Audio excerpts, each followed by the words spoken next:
Bonsoir, nous sommes le lundi 29 février. Merci de nous retrouver pour cette nouvelle édition du 7-8 Le Journal. Comme chaque jour, nous revenons sur votre actualité locale avec nos invités, mais également les journalistes de la rédaction. Tout de suite, les titres de cette édition. La réforme du Code de la route n'est pas du goût des auto-écoles. À l'appel du Conseil national des professions de l'automobile, elles ont manifesté aujourd'hui partout en France.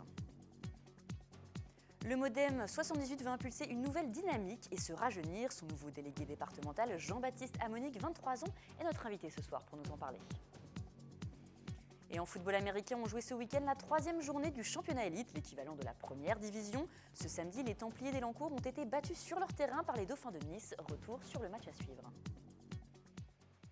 Et une journée de mobilisation pour les professionnels de la conduite à l'appel du Conseil national des professions de l'automobile, le CNPA. Environ 2000 auto-écoles ont manifesté depuis ce matin en bloquant les routes de Lyon, Toulouse, Angers et bien évidemment Paris. En cause, la réforme du Code de la route prévue par la loi Macron qui devrait être appliquée dès la mi-avril, bien trop tôt selon le CNPA. Les détails avec Camille Lambert. C'est une première depuis 1998. L'examen du Code de la route va faire peau neuve.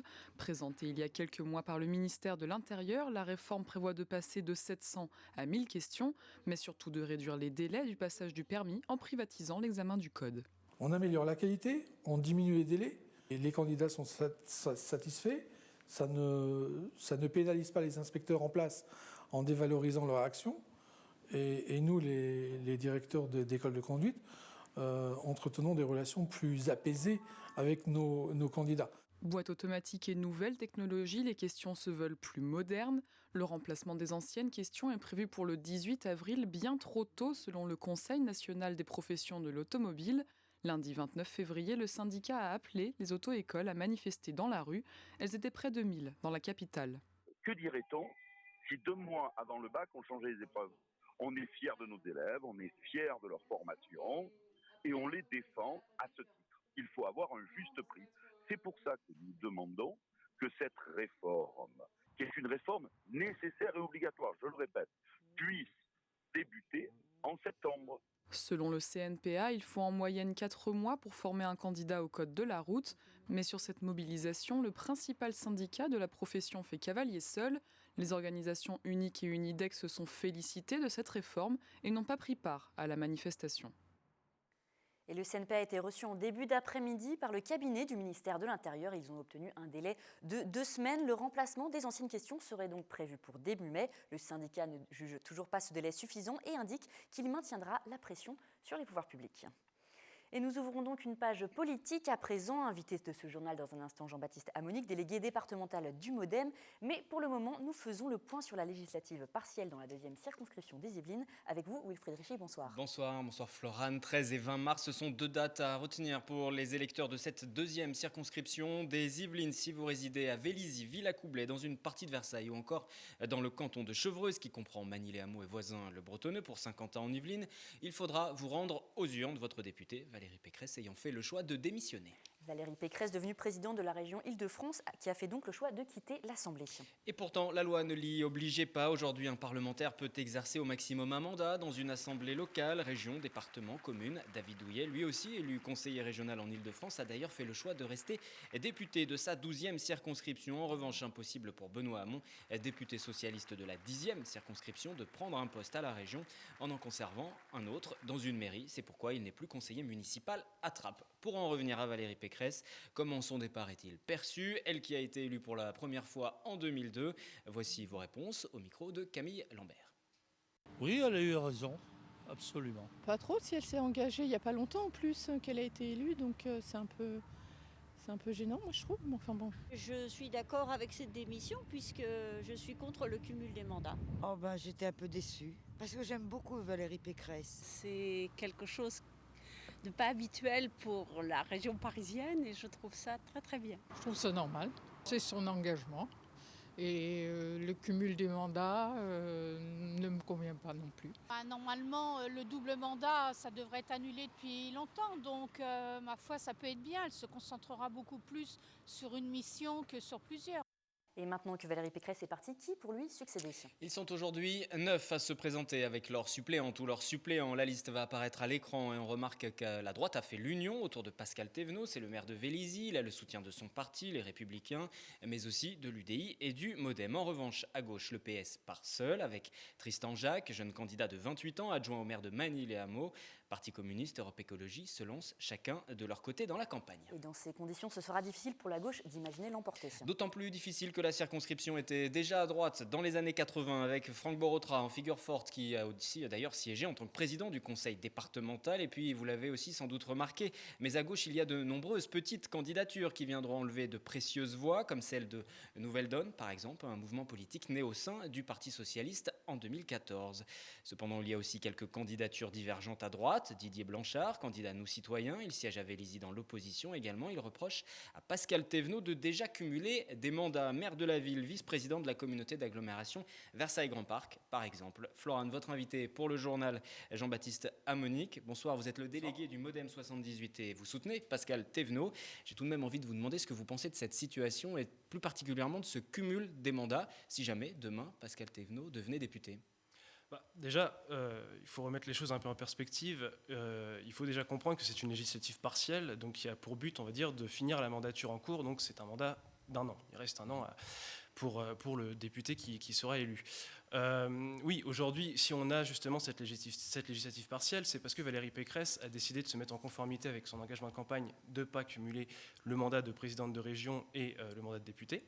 Donc c'est tout à son honneur. Nous, la cause justement du non-cumul des mandats est une cause très importante pour le mouvement démocrate, donc nous saluons justement cette position. Même si Pascal Thévenot, lui... Ce sera un choix qui lui appartiendra. On n'a pas à se prononcer sur son choix. Vous soutenez sa candidature, mais nous soutenons tout à fait son candidature. On est persuadé que Pascal Thévenot sera un candidat de consensus et qu'il arrivera à rassembler les centristes et les républicains pour cette élection. Florane, avant de vous laisser avec votre invité, deux derniers mots sur ce scrutin législatif dans la deuxième circonscription. En 2012, Valérie Pécresse avait totalisé plus de 46% des voix au premier tour, presque 59% au second, sous l'étiquette UMP uniquement. Le PS était au premier tour à 30,5% et le Front National, troisième, avec 8,5%. Quel sera donc le score de l'extrême droite cette fois-ci? La dernière fois que les électeurs se sont exprimés, c'était lors de la campagne des départementales en 2015. Le parti de Marine Le Pen, sur la ville même de Vélizy, était presque à 23%. Et puis la seconde chose, c'est que mardi prochain, pour le 7-8 politique, à 18h30, nous organiserons un débat avec les 9 listes qui seront conviées sur ce plateau, les 9 candidats qui viendront débattre de leur programme. Merci Wilfried, nous n'y manquons pas de regarder justement ce programme. Juste après le journal. Juste après le journal, voilà, à suivre. Et nous continuons avec vous, Jean-Baptiste Amonique, pour parler justement du MoDem. Vous êtes Villepreusien, vous avez 23 ans, c'est assez jeune pour être un délégué territorial. Comment vous expliquez votre nomination ? Bon, je pense qu'il y a deux choses. On entend énormément les partis politiques parler de renouvellement, notamment de renouveler la classe politique, renouveler les militants sur, on va dire, des fonctions un peu dirigeantes. Nous avons fait le choix de le faire. Aujourd'hui, il n'y avait qu'un parti qui le faisait, c'était le Front National. On a vu beaucoup de jeunes monter au Front National. Nous, c'est vraiment une volonté justement de faire émerger des jeunes en politique. Pourquoi ? Je pense qu'il y a deux raisons principales à ça. La première, c'est d'apporter un peu de fraîcheur, notamment dans les idées, avec des débats aujourd'hui comme le numérique ou l'économie collaborative. Je pense que les jeunes ont beaucoup à apporter sur ces sujets-là. Et puis, pour, on va dire, impulser une nouvelle dynamique que certains jeunes peuvent apporter au niveau des territoires, oui. Donc, vous soutenez également, le MoDem soutient Alain Juppé, qui est quand même une personne d'un certain âge. En même temps, il y a une volonté de se rajeunir. Comment ça s'explique ? Est-ce que vous avez aussi, vous, une certaine expérience, un certain background pour justement vous défendre au niveau politique ? Oui, alors prenez l'exemple d'Alain Juppé, prenez même l'exemple de François Bayrou, qui sont des hommes qui n'ont pas mon âge. Mais je pense que le renouvellement est aussi dans les idées. Et Alain Juppé et François Bayrou portent tous deux l'idée de rassemblement, l'idée de réformer le pays. Donc je pense que ça, c'est quelque chose qui n'est pas nouveau, mais qui sont des idées qui ont besoin d'être mises en avant sur la scène politique aujourd'hui. Le MoDem est droit dans ses bottes depuis 2007, c'est-à-dire que certes, nous sommes un parti du centre, et nous le revendiquons, mais nous avons vocation à rassembler les Français, parce qu'aujourd'hui, il est impossible, on va dire, d'avoir un président qui ne représente que son électorat ou que son parti politique. Si on prend l'exemple de François Hollande, aujourd'hui, François Hollande se comporte comme un premier secrétaire du Parti socialiste, c'est-à-dire qu'aujourd'hui, il essaye de faire la synthèse à gauche, avec plus ou moins de succès. Et aujourd'hui, c'est plus possible de se comporter comme ça. Aujourd'hui, nous devons avoir des larges rassemblements d'union et essayer justement de réformer le pays. Cette volonté de justement rajeunir un petit peu le parti, c'est du fait qu'il y avait un endormissement, on peut le dire, au MoDem au niveau local et peut-être même national? Oui, alors déjà, nous, on a énormément d'élus, de jeunes élus qui se sont implantés dès 2008 et aussi au niveau des... 2008, ça remonte quand même à un certain Oui, nombre mais d'années. c'est des jeunes élus, c'est-à-dire que bon, c'est des trentenaires. Hein, bon, c'est ce que j'appelle en tout cas des jeunes élus.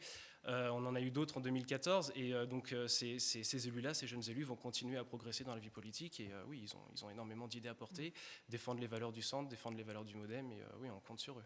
Vous venez donc de Villepreux, donc c'est une nouvelle commune de l'agglomération qui fait maintenant partie donc, de 50 ans Yvelines élargie. Selon vous, voilà, en tant que Villepreusien, aussi en tant que délégué territorial du MoDem, cet élargissement est une bonne chose pour vous, pour le MoDem? Oui, alors bon, on ne va pas revenir sur toute la réforme territoriale. Je pense qu'elle a été, comme toute réforme territoriale, un petit peu bâclée. On avait même l'impression parfois que ça s'était fait sur un coin de table, notamment sur la délimitation des régions. On pourrait en dire beaucoup de choses. Par contre, nous, on a toujours défendu le couple intercommunalité-région, notamment, et je pense que c'est une bonne chose. Alors après, on peut discuter du périmètre de la Casquille, de la nouvelle agglomération de Saint-Quentin, mais maintenant qu'elle est faite, il va falloir s'entendre, il va falloir mutualiser pour déjà d'une faire des économies, tout en ayant des services publics de qualité. Donc non, si cette nouvelle intercommunalité est porteuse de projets, nous la soutiendrons, et Michel Laugier a tout notre soutien, il le sait justement, pour les prochaines années. Vous allez justement mener des initiatives aussi au sein de la Casquille, apporter des idées du MoDem, c'est votre ambition? Tout à fait. Alors aujourd'hui, déjà, on va se réorganiser au niveau du MoDem départemental des Yvelines. Nous avions des délégués de circonscription, nous allons avoir des délégués de territoire qui seront calqués sur les nouveaux périmètres intercommunaux. Quel est l'objectif? L'objectif, c'est justement on va dire de réintroduire un peu plus de proximité locale, aller directement au contact des Yvelinois et être force de proposition. Donc oui, nous allons travailler sur les compétences des différentes intercommunalités, voir ce qu'on pourrait apporter en termes de projets et nous demanderons et nous enverrons nos propositions au président des intercommunalités. Oui. Au niveau national, le MoDem a parfois du mal à se faire entendre, ou du moins à peser dans l'échiquier politique. C'est la même problématique au niveau local? Alors, moi, je vais vous renvoyer juste à un sondage récent. Quand vous voyez le dernier sondage IFOP pour le premier tour justement de la présidentielle de 2017, vous voyez que François Bayrou est crédité de 15 à 18%, ce qui montre qu'il y a un socle électoral qui est là. Donc, on n'est peut-être pas forcément audible sur tous les sujets, mais justement, on y travaille notamment au niveau local. Donc, ce que nous allons faire, nous, dans les Yvelines, c'est réinvestir le terrain. D'ailleurs, on l'a fait hors période électorale, parce que je pense que c'est important de le faire. Mais dans les Yvelines, c'est quand même difficile d'exister à côté des Républicains, aussi de l'UDI? Alors, il y a deux choses. Il y a des sujets sur lesquels on peut être d'accord, et dans ce cas-là, on n'a aucun travail à travailler avec certains Républicains et avec l'UDI. De toute façon, moi, je suis persuadé que le centre aura vocation à se recomposer. Je ne sais pas quand exactement, mais ce sera le cas. Donc, aucun problème pour travailler avec eux. Après, nous avons des thématiques qui nous sont propres. Je pense notamment à l'Europe, l'UDI aussi d'une certaine façon, mais les Républicains parlent un peu moins d'Europe. Et aujourd'hui, oui, c'est une thématique qu'il va falloir aborder. Il va falloir aborder ce que j'appelle un peu les trois grands œufs, c'est-à-dire emploi, éducation et Europe. On pourrait même en ajouter un quatrième qui est celui de l'État, notamment Alain Juppé qui porte cette idée d'un État fort dans lequel on est assez d'accord sur ces propositions, et aussi sur tout un volet démocratique, c'est-à-dire qu'aujourd'hui, si vous cumulez les voix de l'extrême gauche, de l'extrême droite et du centre, vous avez près d'un Français sur deux qui n'est pas représenté au Parlement. Donc nous allons continuer aussi à défendre la proportionnelle. François Hollande s'y était engagé en 2012, il ne l'a pas fait. Si jamais nous avons la chance d'être au pouvoir, nous le ferons. J'aimerais revenir sur une problématique plus locale. Oui. Voilà, la fusion des Yvelines et des Hauts-de-Seine, c'est vraiment une problématique qui nous intéresse en ce moment. C'est une bonne chose pour vous, comme l'agglomération de Saint-Quentin, son élargissement? Alors, sur le projet de fusion, il faut quand même rappeler que pour l'instant, c'est la création d'un établissement public à coopération interdépartementale. On parle de la fusion, mais ce n'est pas encore acté, c'est en discussion. Sur l'objectif, je ne suis pas contre et je comprends les différents avantages qu'il peut y avoir à cette fusion, c'est-à-dire mutualiser, essayer de faire des économies, essayer de voir quelles compétences on peut partager. Ça, oui, d'accord. Sur le principe, pourquoi pas. Après, je suis beaucoup plus sceptique sur la manière dont les choses ont été menées. C'est-à-dire qu'aujourd'hui, rappelez-vous, pendant les départementales de 2015, on n'a pas abordé ce sujet-là. On n'a pas abordé ce projet de fusion. Donc, à mon avis, les citoyens, les Yvelinois ne sont pas du tout informés sur les avantages et les inconvénients que cette fusion pourrait avoir. Donc je pense qu'il faut d'abord faire de la pédagogie sur ce sujet. Nous allons essayer de le faire, nous au MoDem 78. Et sur un sujet aussi peu important, je pense qu'il ne faudra pas passer en force. Donc je pense que le référendum local peut être une bonne solution à cette question. Très bien, merci Jean-Baptiste Ameuil Merci d'avoir à vous. répondu à notre question et d'avoir accepté notre invitation. Tout autre sujet, à présent, amateurs de nature ou de balades insolites, vous pouvez également faire de belles découvertes parfois sans aller très loin de la ville. C'est ce que propose l'association Naturez-vous, faire découvrir le patrimoine naturel et écologique versaillais. Ce week-end, une dizaine de personnes ont participé à une première promenade sur le thème des oiseaux d'eau à la pièce d'eau des Suisses. Justement, des images signées Mélanie Poquet.